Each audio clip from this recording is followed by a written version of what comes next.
అన్నవరం సత్యనారాయణ స్వామి దేవస్థానం road పక్కన ఉంటుందండి. మనకి రోడ్డు పక్కన వెళ్తున్నవారు ప్రతి ఒక్కరు కూడా స్వామివారి యొక్క ఆలయాన్ని దర్శించుకుని వెళ్ళడానికి ఉంటుంది.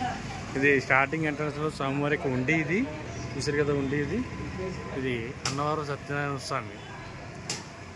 మనకి త్రిమూర్తులు ముగ్గురు కూడా కొలువై ఉన్నటువంటి ఏకైక క్షేత్రం. ఇది మనకి మెట్ల మార్గం అండి. ఇది అదేవిధంగా బై రోడ్డు ద్వారా కూడా మనం వెళ్ళడానికి మనకి స్టార్టింగ్ అవకాశం ఉంటుంది. ఇదైతే మెట్ల మార్గం. ఇక్కడ స్వామివారి యొక్క పాద ముద్రలు అయితే కనిపిస్తుంటాయి.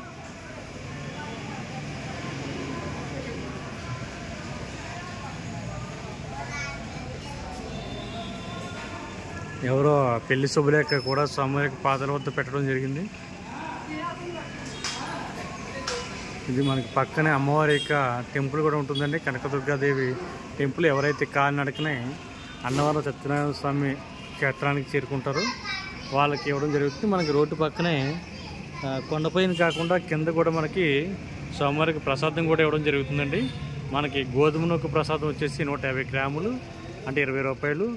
బంగి ప్రసాదం 100 గ్రాములు 20 రూపాయలు. కవర్ ఒకటి 5 రూపాయలు ఇవ్వడం జరుగుతుంది. ఇది కౌంటర్, ప్రసాదం కౌంటర్. అది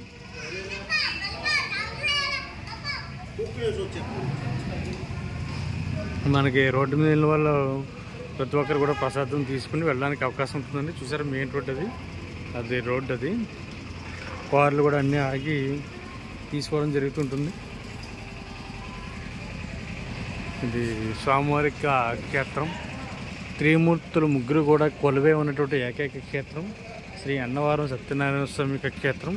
మనకి కొత్తగా పెళ్లి చేసుకున్న ప్రతి ఒక్కరు కూడా ఈ స్వామివారి యొక్క కళ్యాణం చేయించుకుంటూ ఉంటారు.